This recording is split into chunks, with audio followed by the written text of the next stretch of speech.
Hello friends, आप सभी का आपके अपने यूट्यूब चैनल कालचक्र इतिहास की यात्रा में स्वागत है।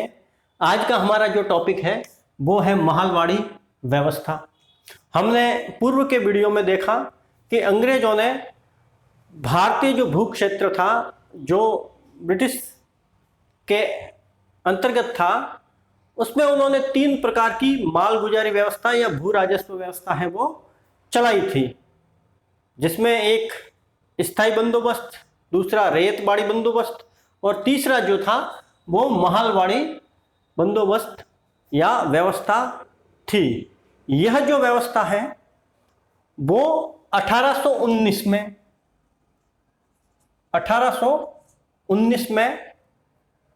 मैकेंजी और दूसरा था मार्टिन,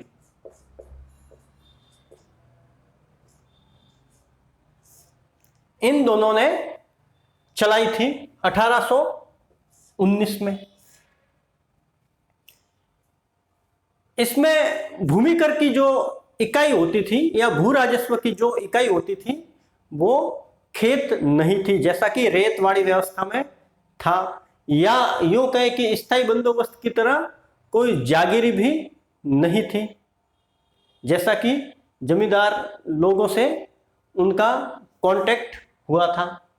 तो इसमें जो होता था, इसमें भू राजस्व या माल गुजारी की जो इकाई हुआ करती थी वो एक ग्राम हुआ करता था, एक गांव हुआ करता था,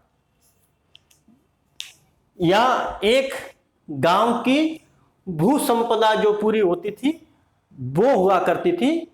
इस ग्राम को महाल कहा जाता था, गांव को महाल भी कहा जाता है। महाल का वैसे शाब्दिक अर्थ होता है भू संपदा।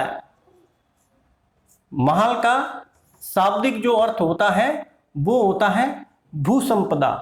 तो गांव जो होता है वो भी अपने आप में एक भू संपदा होती है। तो पूरे के पूरे गांव से व्यवस्था है वो मालगुजारी की है तय की जाती थी। तो इसमें पूरे गांव का जो मुखिया होता था या प्रधान एक तरीके से होता था, उससे अंग्रेज हैं वो लगान है तय करते थे।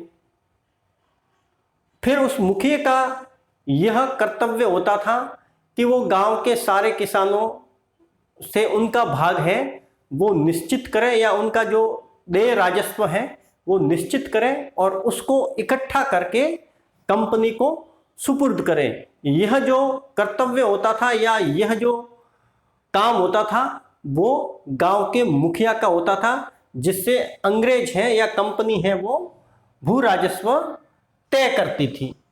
तो इस व्यवस्था में भू राजस्व की जो इकाई होती थी वो महाल या ग्राम हुआ करती थी।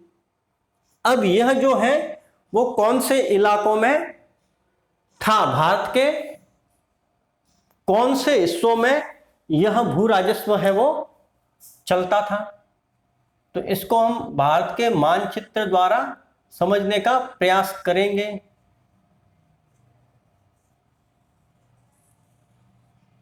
तो हमने देखा था कि जो स्थायी बंदोबस्त था वो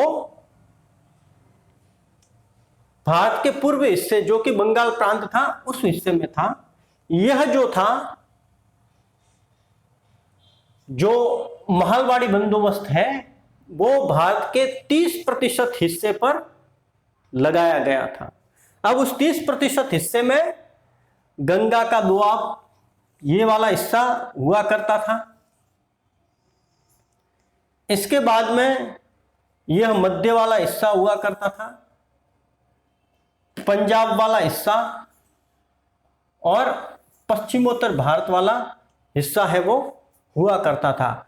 मोटे तौर पर ये जो हिस्सा है वो हुआ करता था किसमें, महालवाड़ी व्यवस्था के अंतर्गत।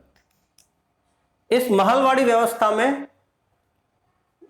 जो राजस्व निर्धारण है वो समय समय पर निर्धारित किया जाता था। तो यह जो व्यवस्था है वो अंग्रेजों द्वारा स्थापित तीसरी व्यवस्था थी। तो इस तरीके से भारत जो है वो 3 मालगुजारी व्यवस्थाओं के अंतर्गत बटा हुआ था। एक स्थायी बंदोबस्त, दूसरा रेतवाड़ी बंदोबस्त और तीसरा है वो महलवाड़ी बंदोबस्त। तो आज का जो टॉपिक है आपका छोटा सा ही था और यह यही समाप्त होता है। धन्यवाद।